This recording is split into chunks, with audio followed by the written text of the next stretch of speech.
Welcome to Celebrating Island Literature, books inspired by Scottish Islands. I'm Peter Mackay, and this event is part of the Book Week Scotland 2021 Digital Festival. Book Week Scotland is a national celebration of all things reading and writing, and we hope you enjoy the event. Joining me today are Harry Josephine Giles, Rahman Mundayr, and Evie Wilde.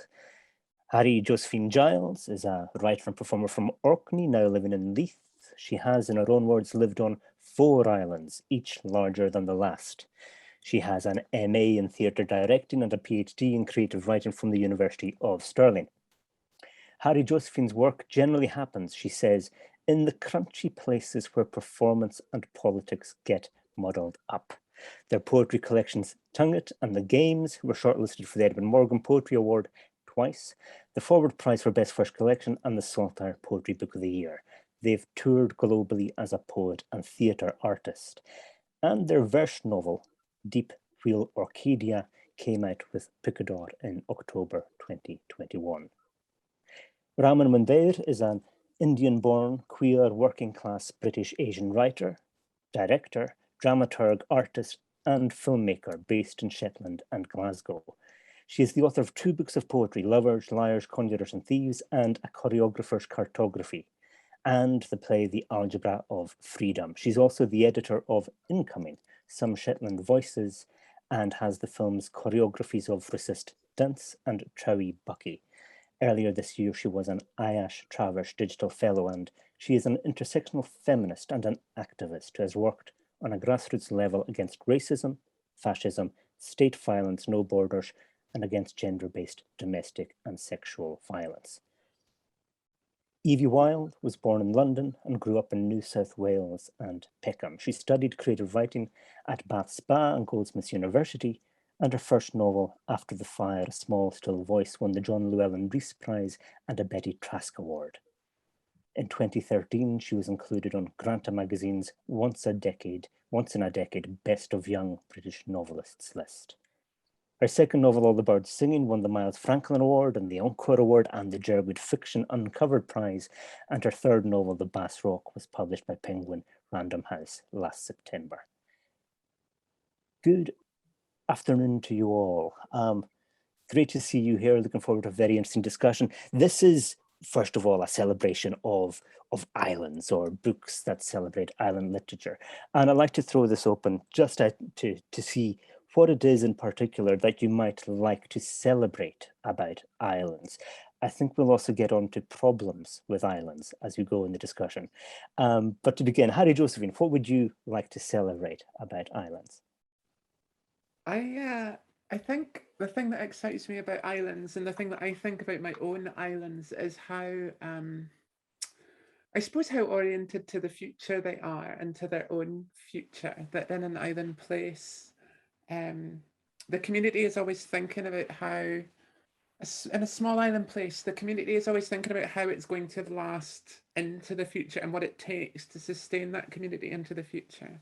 So something that I always talk about Orkney is how both, I grew up surrounded by Neolithic houses and stone circles, but it's also a global centre of marine energy research, and it's both kind of rooted in the past in that way and always kind of innovating and working to the future in that way as well. And I think that tension between timelines is something that becomes very clear in an island context, I think. That's brilliant. The connection with the deep past and the deep future, or the deep sea too. Raman. Yeah, I think what really interests me about Shetland in particular, and I've always been attracted to islands, is the sort of liminality, that kind of the kind of feeling of being in between spaces as well, and on the borders, and the language that meets that. Like, I love Shetland dialect and the specificity of it, and how you can have a word like Siúrmál, which means that liminal space of where the sea meets the shore, and it's just so perfect for it. And I love the way that the dialect is a living language, and how it is capturing the energy of the youth now. And there's lots of kind of creative, playful ways that people are meeting the idea of a Shetland dialect that's fit for the 21st century. And I like the way how it's all, the language and the lived experience of being in Shetland is absolutely married to the natural world. And all of those things really move me, and are one of the reasons that I'm drawn back to this place and why I've laid down roots here. The fitness for the 21st century world, I think, is a crucial thing, and the linguistic fitness for the 21st century world, how you develop that. Evie? I think having grown up going on lots of holidays to the Isle of Wight, and then my family live on an island in Australia, the place that the thing that's always like excited me about islands is that it's so contained. You know, if there's a monster on there, it's not getting off. And I think also the weather and the fact that islands are often kind of seen as this sort of holiday destination, and then off season they take on this incredible life of their own. And the kind of, I like an island in winter. I think that's an exciting place. I come from Lewis, and I think there's always the question of, can you survive the Lewis winter? And if you've done that, then you deserve the summer, if the summer comes. Yeah. I was really interested in the way you framed that there in terms of containment, as well as liminality and openness. And Raman, you've written wonderfully about the question of incoming and moving into Shetland, and the process of being not recognised that happens in Shetland. I'd like to invite you to talk about there, and I think you've got some things to read for us as well. Yes, perhaps I could start by maybe reading from a wee piece that I wrote. So I've relatively recently had children. So I'm living in Shetland, in the middle of the North Sea, and I'm raising wild children in a wild place where the winds can be so strong you can't stand up. That's the reality of it. The weather's bad, your boat literally doesn't come in, and the shelves in the local shops lay bare. Here I'm confronted with the fact that although I feel married to the landscape and committed to my relationship with the natural world, the human natives don't always recognize me as a fellow species, let alone local. Where are you from? Here. No, where are you really from, originally? These microaggressions have happened in town, city, and country. It's a familiar and draining struggle. I now have children who have a local familial connection with Shetland. They were born here, but will they face the same challenges as me in having the right to claim belonging here on their own terms? When do you finally arrive home? When can you claim autonomy in your natural landscape? Recently, things have happened which have made these issues even more urgent. My experiences make me feel that I'm being backed into a metaphorical corner with the violent chant of, "You don't belong here," ringing in my ears. Why can't I live where I choose? Why can't I inhabit the countryside, live a rural or remote wild life? And I think part of the reason why that's often held suspect or questioned is that in the history of art, literature, photography, and visual images in general, they present the European, English, Welsh, Irish, and Scottish rural landscapes as being the preserve of white people. Think of any visual representation of British rural landscapes. How often do you see a Black or Asian person of colour in them? What this creates is a narrative that the countryside, the rural landscape, is fundamentally a white space. Anything that challenges that concept, that disrupts that narrative, is seen as an anomaly. The perceived norm is basically whiteness. And in relation to Shetland, there's a lot of mythology around it. For example, the Norse mythology that is, very much a passionate part of island identity for a lot of Shetland folk, and that Norse identity is branded in a way that it's very much this white, white space and white ideology and white cultural landscape as well. And I think what happens is when somebody like me comes along, and others, there is a rich people of colour community that's been in the island for quite a while. It really challenges people's notions of who they are and what they're attached to, and what brand, if you like, they want to present of Shetland. And it's interesting for me as a writer. I think this is wonderful to be part of this conversation. I'm delighted to be, but it's a rare opportunity for me personally, because often the people that get to speak about Shetland and represent the creativity of Shetland, they don't look like me. And, often the work that they're creating, when I just think about writers that get a lot of, have a platform, and I've definitely seen as Shetland writers, for example, Jen Headfield, their work is very much married to the natural world and writes about it in a way that's not problematic, and that's quite, kind of buys into the brand of Shetland, and it's a romantic notion of the wild north. And and for me, I recognize that romantic notion. I also indulge in it myself, but I also write about the disruption of it, the fact that it's not easily read like that for all of us.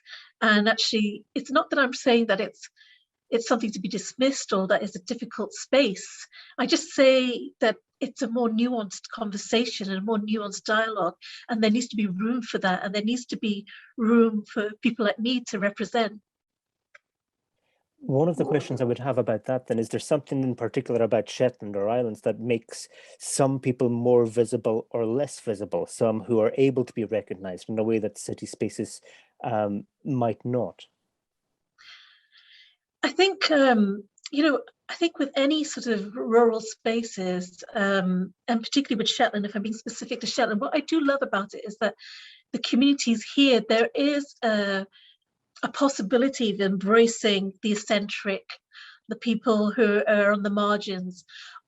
And, there's a lot of possibility of reinventing yourself. And I write about this in my book, Incoming, where I look at the idea of who comes and enjoys reinvention in Shetland, and, people who come and settle and who have difficulties with that, and who have more barriers to negotiate and more kind of reframing to do. Because although there is this sort of generosity that island spaces and wild spaces, and particularly specifically Shetland, can offer, there's also a reductiveness as well, that it can be both things at once. And the reductiveness is that it can also be tied to how you want to present. So you have to, the way that your eccentricity can be part of the community or your otherness is if you're willing to play a certain game, if you're willing to sort of present in a certain way. And if you're actually going to be there challenging things and saying, actually, my child is experiencing racism at the school, can we look at this lovely village school and this identity that we have, and look at the community and how we want to respond, that suddenly is seen as a disruption, because it doesn't fit in with the received notions of what the community is. And it's the same with, you can be gay in Shetland, you can be queer, but as long as you're the right kind of queer, you're the entertaining type of queer, you're not going to be the queer that's like radical and trying to, ask for lots of things, and ask for more space. And I think, things are changing, but it's almost like, if you're too many of the intersections, it's just all too much. If you're queer and a person of color and disabled and anything else, it's like, whoa, steady on, pick one, come to us with one. I think you write very well as well about the ways in which individuals might be allowed to pass as vice queers, but communities, it is much, they're disallowed in various ways. In Yes. Incoming, which is a great book, you write very well about chosenness, the idea of choosing a space or choosing an island. And I'd like to move on to Harry Josephine now and Deep Wheel Arcadia, because you've got a great moment talking about Arcadia's history in the book, where there is the Thrawn mixed max of folk up big at the station, the trachel to choose another way of choosing. And there's this reinvention of the space of, well, maybe Orkney, maybe not Orkney, but in futural terms, in deep space terms. I'd don't know if I can go about describing the book other than it is that all too known genre, the verse novel in Orcadian, about science fiction. Or how important was it for you to reimagine Orkney, since we're looking at islands, or is this just jetting off from our Orkney in the first line? So I suppose the science fiction approach to Orkney and to the Orkney language as well that the book is written in kind of came about through a frustration with well, the kind of romanticism that Raman was just speaking about, and also a sort of nostalgia around language and around islands that can sometimes confine a language and its literature to the past and only to consideration of the past. And then it constructs rural spaces, island spaces, as a place that is always declining, always fading, always leaving, as if islands don't embrace their change into the future, or can't embrace their change into the future. I think that dynamic, that romantic nostalgia, is actually very bound up in the mechanisms of power that Raman is talking about. That if we create this kind of romantic mythical past that we're trying to fix and hold on to, then we get more anxious, violently anxious about the borders of that past, right? So making a science fictional leap for me was a way of breaking into a different space to think about Orkney in specific, the language, and islands, or small place life more generally. And then another element of that is also that something I talk about Orkney a lot is that it's a place that has moved from the center to the periphery in terms of like global flows of trade and culture and empire. That in the Neolithic period, Orkney was very clearly a cultural center and a center of a great deal of trade because of the sea roads, because of how trade routes moved around what became Europe. And we know that from the archaeological evidence of the goods that you can find.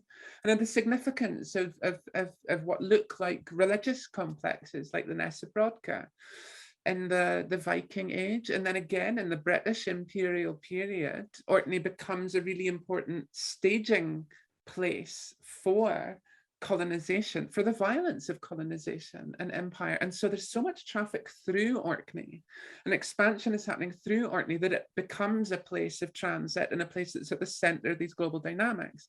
But now, through road travel, air travel, Orkney's placed on the periphery, and it's not thought about in these terms. So making a leap to space and into that imagined period of human expansion, which is a metaphor again for, as science fiction always is, for empire and its violence, it became a place to play that story out on a different kind of canvas, and to look about how communities are constructed through that, and how different kinds of life, different kinds of freedom and unfreedom are possible in those spaces. Yeah. You've talked about the exploration of complex utopias before, and how that this is underlying Deep Wheel Arcadia. I'm really interested in how this works with the language as well, because it's not just that it's passing through Orkney, it's passing through Orcadian, and the ability, and this is one of the great things about the verse novel, is that the language is absolutely central to it. The change in vowel sounds are markers of identity, but in some ways it's just a medium for telling the story as well, and it's done very, very lightly, but in a very powerful way. I'm interested in the extent to which you could draw on resources that were already there in the language, or the extent that you might have to innovate. But we should probably hear some of it, I think, to give a sense of it. Sure. Well, I'll read you a bit of it. Actually, I'll have to, now that you've mentioned that, I'll do a poem from the book that touches directly on those themes. So at the center of the book is a love story between two characters, Astrid, who grew up in this space station, Deep Wheel Arcadia, and Darling, who's a visitor from Mars, which is the big cosmopolitan center. And this is a poem where they've met, they've formed a relationship, and It's called Astrid Takes Darling Home for Dinner. Astrid takes Darling home for dinner. This is the first meeting of the parents moment, and I'll read it in I'll just read it in the Orkney, although the book has a sort of English version as well, but this is just the Orkney. So, Astrid takes Darling home for dinner. This is my new friend, and the layers in friend is no fairly clear and will no be explained. Darling is winsome now. She's something other as the scar thing o' a tourist Astrid met. A smile in her fern-teckled face, Rory clays. In the midst of this family, it's like her body is lowing. Maybe the thought of parents lunted performance. With Darling's silence about their own feathers, Astrid's hour thankful for Inga and Ivan's, that's her parents, meat and kindness. Until fair into the meal, she feels her vowels rounding, her consonants clipping, their words switching to marry Darling's own, and gets unspeakable barman. And when her own in is one, she sits quiet, one in the body to notice her mother is smile and say, Bado, and take her back to the old family table. But the heart of Astrid's silence has awful gravity, and so the conversation is fagging, fan, here in itself, is less and less real getting, till it's just Darling that's smiling and speaking yet. There's this wonderful sense where her language is political in the language. Language are markers of power, language are markers of distance. And you have to try and combat that in the world. And so there is the movement between different types of vowel sound. Obviously, there's English in the book as well. And the translation politics are always an issue with minoritized languages. And you use a technique of composite translation, which I think we both first saw in the work of Rory Gorman, a really interesting way of exploding the dictionary definition, more or less. So you have a more precise Orcadian and then an English that is more diffuse for me. What was the thinking behind this? And do you do enough harm to the English language, or could you have done more? No, that the English language always needs more harm doing to it. It's a language that must be taken apart. It really, really must, and is being taken apart by communities globally in all sorts of exciting ways. And it was a wrestle of a question for me, because I could just publish the book in the Orkney, and I kind of wanted to, but it's going to limit its readership. Orkney has a population of 20,000, and of that, maybe half will speak the language, and fewer than that will read it, because we do have an Orkney language literature, and it's a beautiful literature. It's mostly published in the islands and rarely gets read outside the islands, which I think is a great shame. But it's not that widely read. So I could do that, but it's going to dramatically limit the readership. But on the other hand, if I include an English translation, most of the readers are then likely to just read the English and not read the Orkney. If I give them this easy option, then they're not going to have the work in the Orkney language that I want them to do. I want them to work on reading it. I want them to work on understanding it. So I wanted to, if I was going to include the English, to minoritize the English within the text. So it's printed in prose rather than poetry. It's printed in a smaller font. I had a bit of a conversation with the typesetters where I was like, who's small? Can we make it smaller? Can we make it smaller? But obviously I still wanted people to read it. And then I borrowed this technique from Rory Gorman of when there is an Orkney word that doesn't have a cognate in English, it's translated with multiple words at once. So in that last poem, I had the word buddo, which is a really important term of endearment in Orkney, quite a precious one. That gets translated as friend, child, love, as one word, because it means all of those. And barman is rage, froth, seething. And some of the compounds are longer and some of them are shorter. And I think about those as like speed bumps, essentially, speed bumps in the English text, or things that interrupt it and make the reader return to the Orkney, make them curious about returning to the Orkney. so that instead of reading English fluidly and transparently, and transparency is this thing that English pretends to have, they keep going back to the Orkney as the primary text that is there to think about.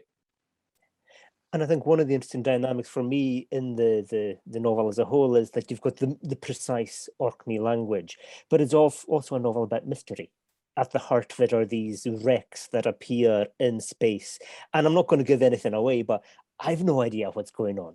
But I don't think there's any... Yeah, I'll leave it there.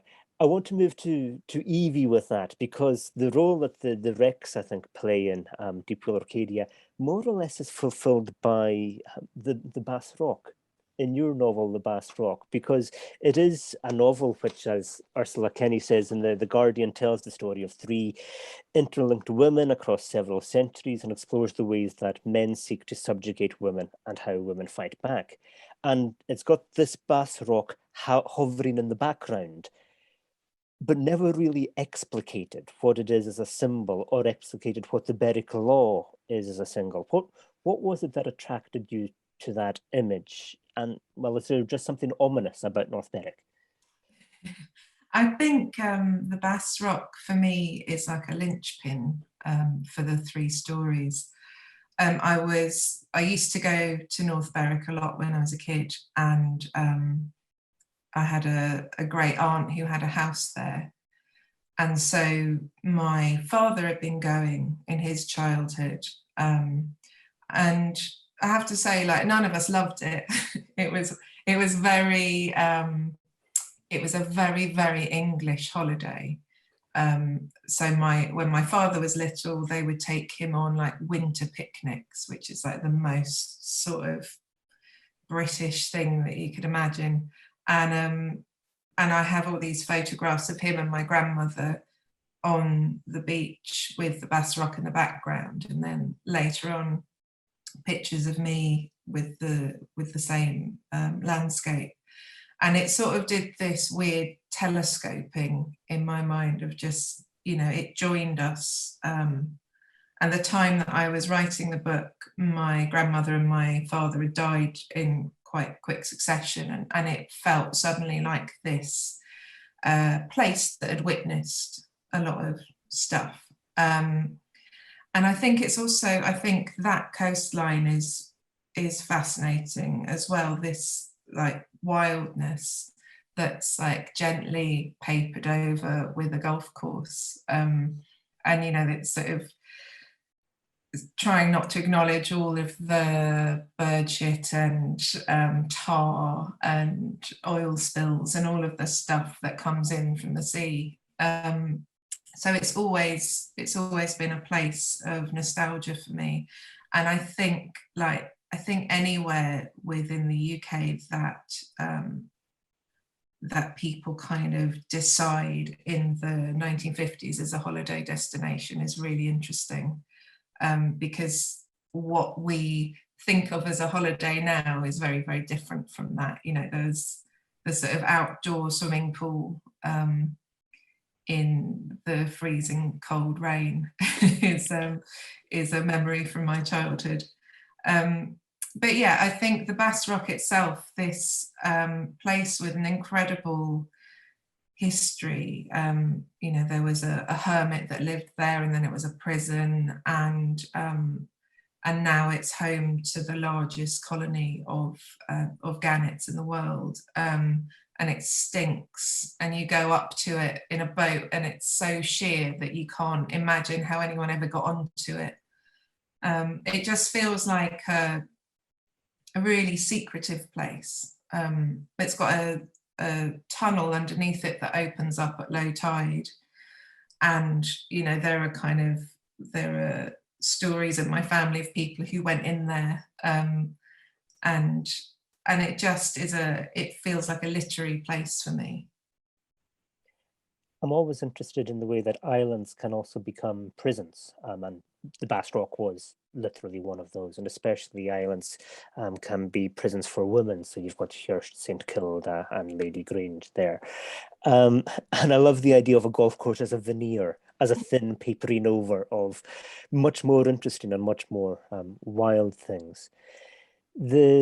in the novel, there are three main interconnected narratives. Viv in the present, Ruth in the post-war period, and Sarah in an unspecified medieval period. And Ruth was based on your paternal grandmother, I understand.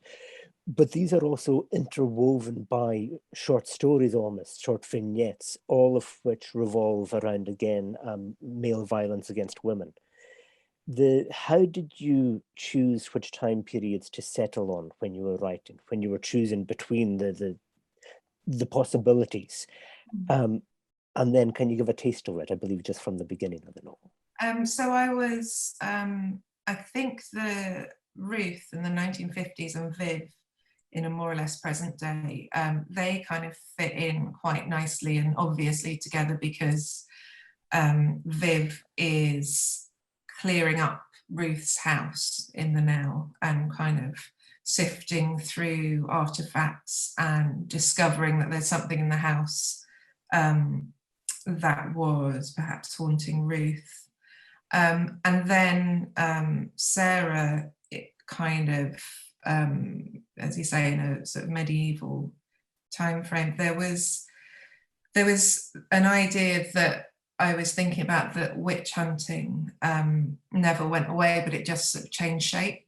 And, you know, domestic violence and violence against women. And it felt, I kind of felt this thing that you could imagine the tone that a witch hunter would say something in, and it felt very similar to the tone that is used today in kind of incel forums and stuff like that. So it just sort of fit together quite nicely. And then the little short stories in between are stretched over a large time frame, and I had imagined going into the future with it, but that felt a bit depressing.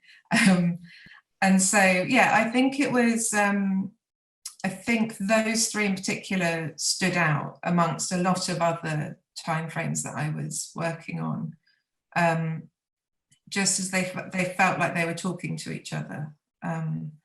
So that was it, really. And I was going to read right from the beginning of the book, which is from Viv's point of view as a young child. And then I don't have to explain too much about it. I was 6, and just the two of us, my mother and I, took Bowie for a walk along the beach where she and Dad grew up. The shore a mix of black rock and pale cold sand. It was always cold. Even in summer we wore wool jumpers and our noses ran and became scorched with wiping on our sleeves. But this was November, and the wind made the dog walk close to us, her ears flat, her eyes squinted. I could see the top layer of sand skittering away, so that it looked like a giant bedsheet billowing. We were looking for cowrie shells among the debris of the tide line. I had 2 digging into my palm, white like the throat of a herring gull. My mother had a keener eye and held 6. I felt full of victory slackening. Resting in a rock pool was a black suitcase bulging at the sides. The zip had split, and where the teeth no longer held together, I saw 2 fingers tipped with red nails and 1 grey knuckle where a 3rd finger should have been. The stump of the finger, like the miniature plaster ham I had from my doll's house.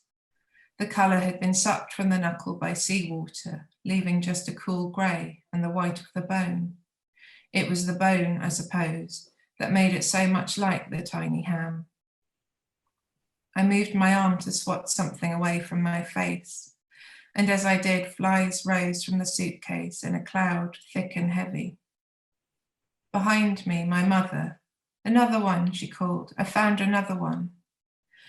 And then the smell, like a dead cat in the chimney in summer, a smell so tall and so broad that you can't see over or around it. My mother walked up behind me. I kept looking at my fingers and trying to understand. My mother pulling me by the arm. Come away," she said, and spitting over and over onto the sand. "Don't look, come away." But the more I looked, the more I saw, and peeking through the gaps between the white fingers was an eye that seem to look at me, that seem to know something about me, and to ask a question and give an answer.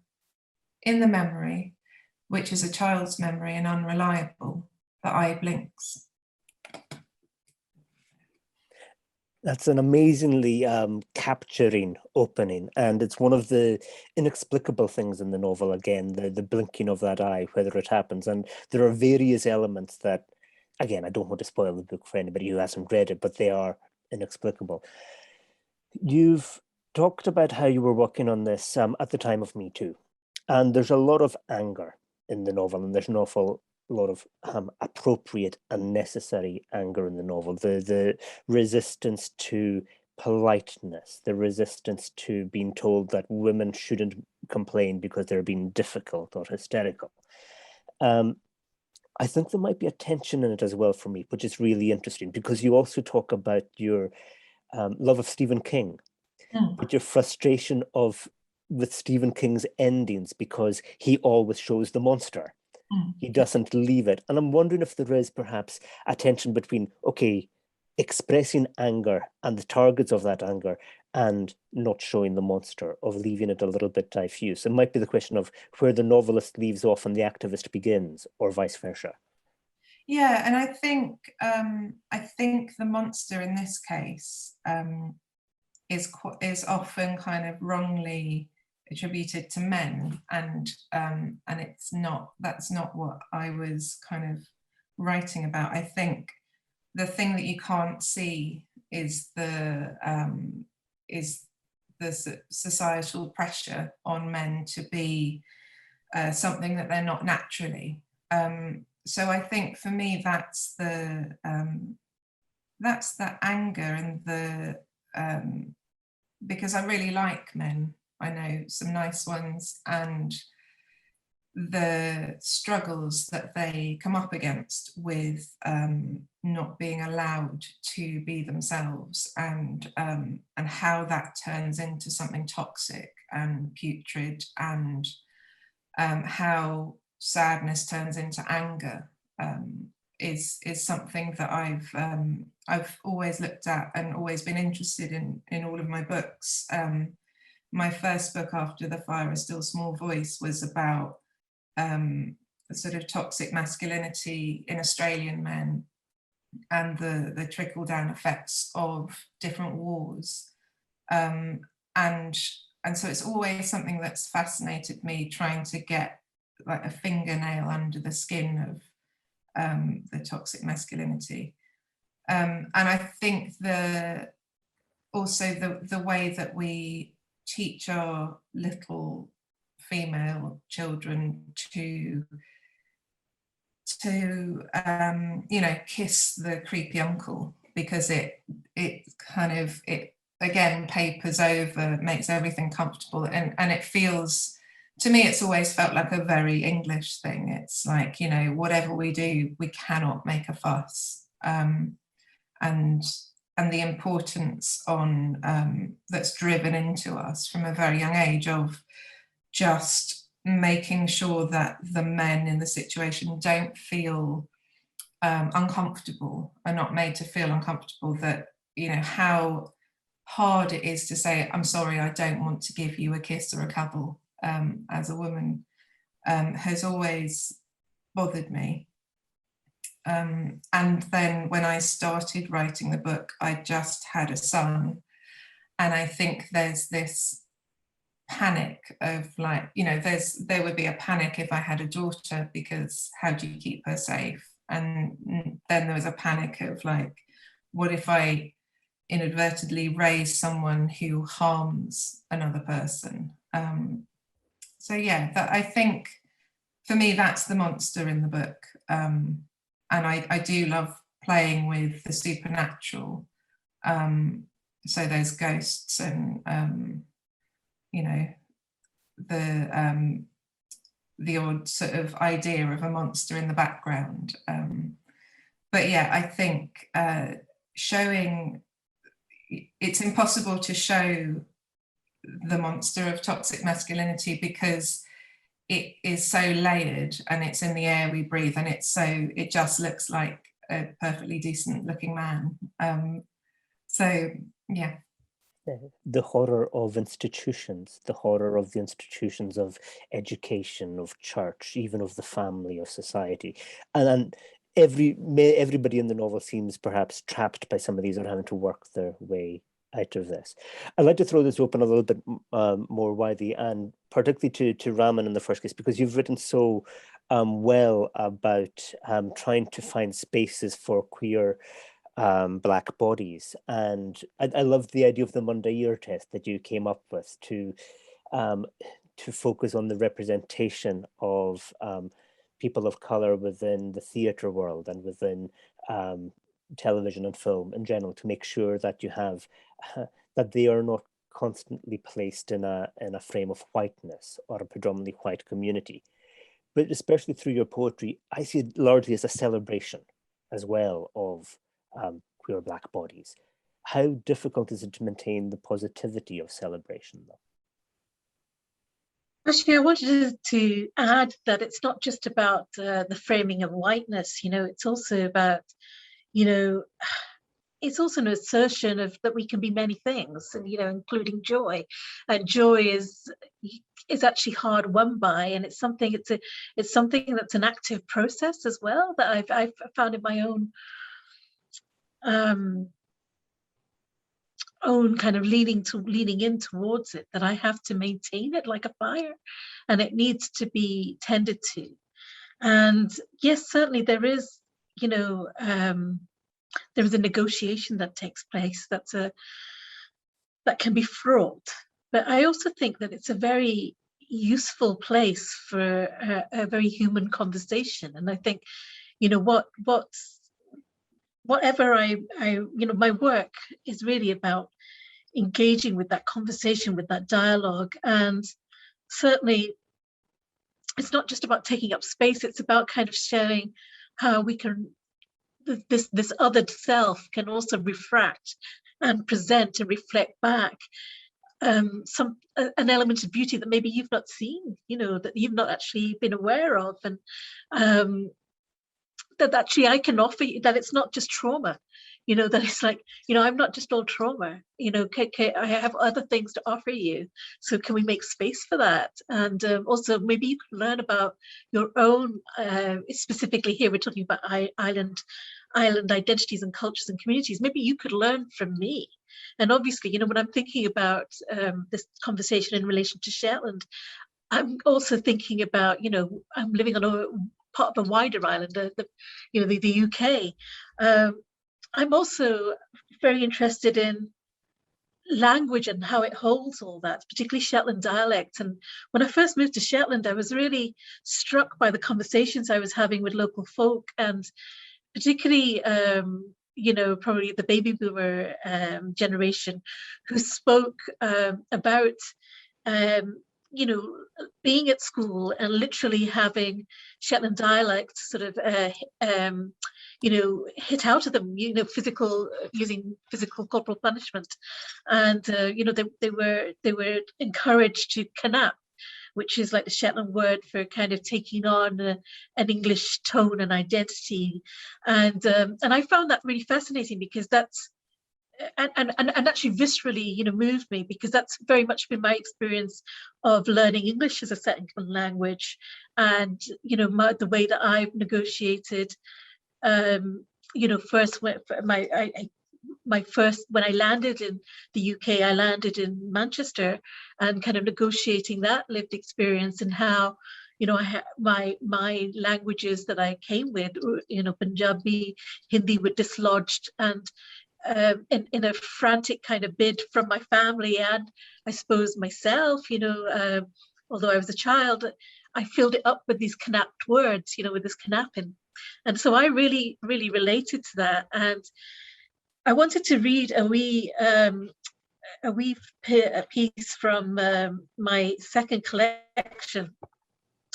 And in the sort of preface, I write, "You swallowed my tongue, you left me phantom without voice. Now I look for my tongue in other people's mouths." Phantom is such a beautiful and again, you know, it's a Shetland word that I feel has such an abundance, because it's not just about fancying. It can be used to say that you're, you know, that you're so famished, you're so lacking in like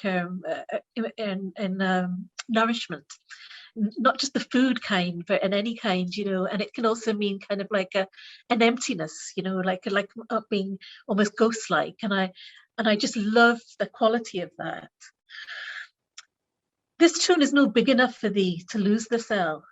To had thee, this tune is no big enough, but it's pity enough to echo, thy past lives, screaming for every corner and reminding thee, do was once one of the promising names. Do lassoed thy tongue, shabbit him into a soothmouth and kidnap the cell raw. Thy lugs plunket for approval, do become the one destined to go far. No, rigger in black, like a reservoir dug, do veils the cell in the English rye wit, while around thee shadows hang fair nooses. So that Shetland poem for me captures up really, you know, I wanted to write about what is lost as well in the kidnapping. You know, we lose a sense of ourselves and we kill a sense of ourselves. So in the Shetland dialect, I'm talking about, you know, this image of bodies hanging from nooses, you know, in Shetland, and because those are almost a sacrifice in order to be in modernity, is to kind of lose part of self. And I'm also kind of creating that connecting medium and saying, I understand that loss. You know, can you recognize in me? And I'm coming here that I recognize your pain. So perhaps we have a connecting medium. I love the line in that poem that the tune is peery enough to echo all thy past lives, that precisely because of the space of it, you have all of yourself there with you, for better or worse. Aye, totally. And that can be suffocating, and that can be liberating as well. It can be a constant reminder of a grounding mechanism, you know, and particularly in terms of the natural world.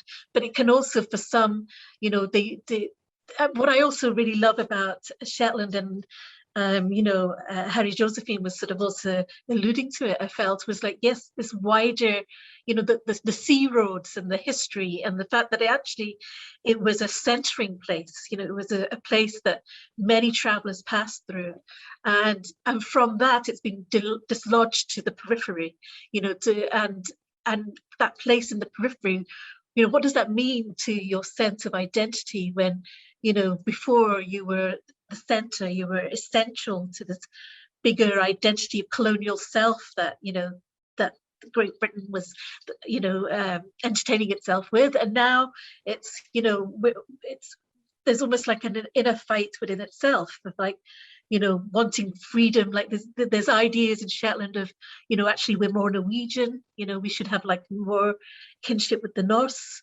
and Norway, and there's also this kind of sense of actually we didn't have a connection with the Scottish mainland, really, you know, that our needs and wants are different. And all of this interests me because I think this this conflicted space is a fruitful space, because we need to, it's about kind of rooting and digging down and drilling down and finding, you know, what is it that we want to be? You know, what is it that we're aiming to? What is lost? What is it that we're yearning for? What is it that's being fulfilled by being part of the bigger Scottish project, or, you know, whatever it is? And I like, yeah, the idea of the poem for me is that, yeah, you could be in this space and it can be both something that enriches you and enfolds you and comforts you, and at the same time it can strip you raw. I think the question of what it is that we're yearning for is a fascinating one. And Harry Josephine, in Deep Whale Orcadia, you talk about Orcadia as a dwining piece, somewhere that is decaying, and somewhere that you could escape from, or somewhere that you could choose to learn to love and find the intricacy of it. And this could be a source of anxiety, the idea of decline. But for me, this is a joyful poem, and especially there's the fantastic wonderfully erotic scene between Astrid and Darling, where you use the full force of the Orcadian to have this love scene. And I was almost clapping the way through. Oh, great, the words. I was wondering if there was a mix of linguistic joy and erotic joy and bodily joy at the heart of this. Oh wow, what a lovely question. I've not been asked that one before, but yeah, I mean, language is very embodied for me, and I'm a poet because I love language, and I love it physically. Like, I like how language moves in my body. I like how language makes me feel, and I think that, yeah, that interest in language and its rhythmic effects, its what speaking, the magical effect of speaking, that combined with then the interest in the language that I grew up with, Orkney, and its relationship to Scots literature, to kind of make this work, yeah, of interest for me. And that the yearning is like at the center of the book, and it's a yearning for me. It's a yearning for the language, a yearning for the language to keep going, to exist, to go into the future. And the book is about the struggle, the yearning for home, and the struggle to be in a home. Both if you're from a homely place and leave it, can you get back to it? And if you're not from a homely place and you come there, can you make a home there? And those are the questions. And that's a question that I would ask of the language as well as of the place, Orkney, Arcadia. That's kind of what's at the heart of it. I should say as well, it's nice hearing about knapping, and the Orkney word for that is chanting. And I always thought that the difference between the knap, which is a knock and a clip, and the chant, which is this performance, that Shetland folk knap in English and Orkney folk chant in English. I always thought that got to the difference between Orkney and Shetland in quite an important way. And they're both things that we do that, as you say, dislocate us from home. And they're things that I do both in Orkney and in English that dislocate me from that language and home. So the book's about that complicated yearning, I suppose.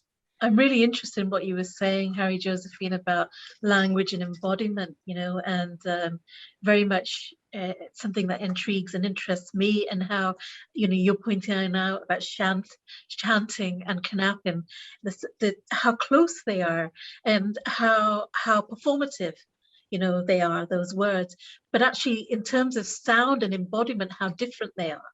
And the violence of knapping and the softness of chanting, of almost like this could be something splendid that we're doing. We're all chanting together, and this idea of like, yes, we're all knapping together. It takes on a very different tone, and I like the way that the dialect embodies almost like the what's the word? The falsehood. The fact that there is the crossing there, and you make a choice.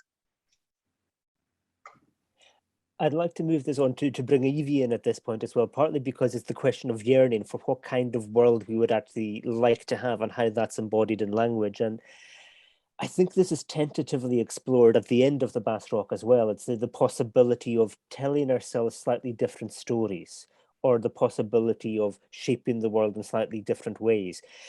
But this has come after a novel with an awful lot of, death in it, death and murder. Is there optimism? Is there a possibility that there is a better world, a utopia, complex or other? Yeah, I think so. I mean, it is, like you say, it's got a high body count. But one of the things that sustained me writing it was the humour of the women in there, and the women swapping their stories, and listening to each other and believing each other. So I think when I was about 3/4 of the way through writing it when Me Too happened, and that, like, watching that movement around the world and how it just produced conversations between men and women and women, and the great power that, talking about something that had happened to you that you didn't even realize maybe was a particularly bad thing, and then it turns out that everybody everybody's been masturbated on the tube, or had their drink spiked, or and it becomes this pandemic, and you see the size of it, and being able to see the edges of it through people telling their story, I think is an amazing thing. And I think my sort of great hope that I felt writing the book was that women trust their intuition more since movements like Me Too, and allow themselves to act on it. And I feel like intuition is really women's witchiness. That's their weapon that they have had to forge because life has been dangerous, and so we've inherited intuition and that feeling of something's not quite right, so I am going to act. I've never felt it as strongly as I have in the last 5 years, and I feel huge support from women as well, which I hadn't for some reason thought about before. Before the stories were all out there and available. Raman, can I pull you in here?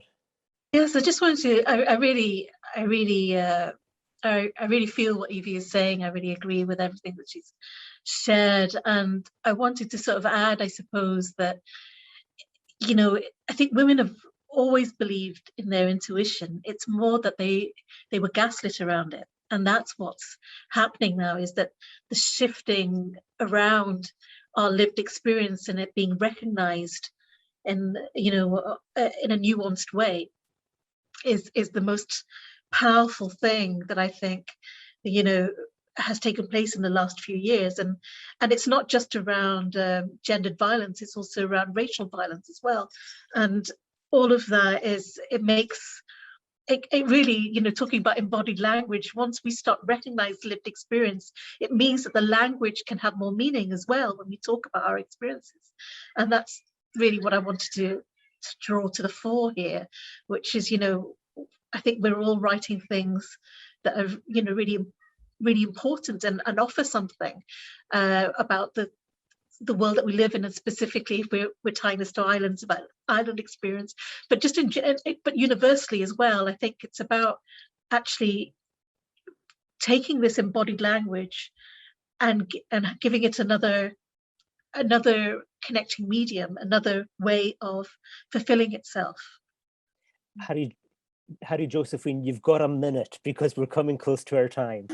Okay, well, I'll try and get it in briefly. I suppose, as well as like endorsing and feeling the importance of what both the other speakers have said, like something to add into that for me is just belonging within this moment of cultural dialogue around gendered violence, belonging to a population whose experiences of gendered violence continue to be excluded from that collectivity is quite defining for me, that in terms of what gets spoken about and who gets spoken about and whose experiences of violence are recognized. Being frequently outside of that, often in quite dramatic ways, trans people's experience of gendered violence, both trans women and trans men, is often still not in that conversation.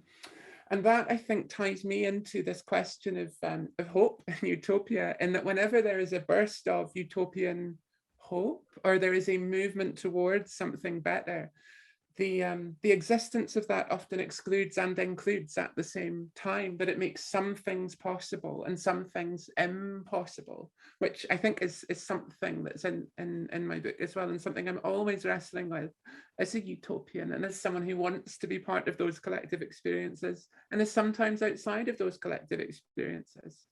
I suppose that's what islands are about as well. Yeah, no, absolutely. I really feel what you're saying, and obviously, the intersections of being, if you're a person of color and a trans person, or whatever it is, it just layers and layers and layers, and yeah, very much who gets to speak, who can speak for Shetland and the Shetland lived experience. It's not usually someone like me, and who gets taken seriously in that conversation and dialogue as well. And I think that extends out to not just localized island identities, but just actually, you know, wider spaces?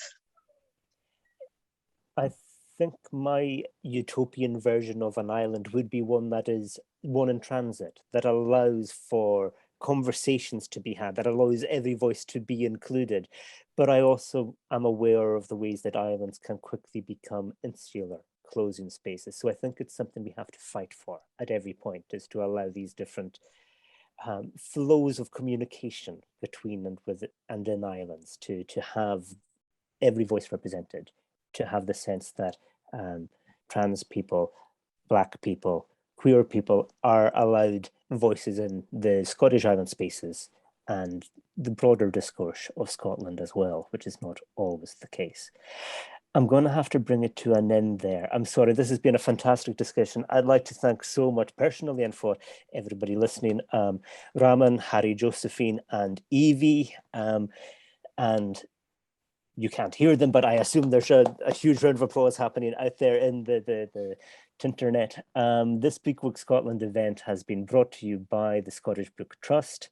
The Scottish Book Trust is a national charity that believes everyone living in Scotland should have equal access to books. And if you've enjoyed this event, please consider sharing your love of reading with others by making a donation at scottishbooktrust.com. Thank you very much.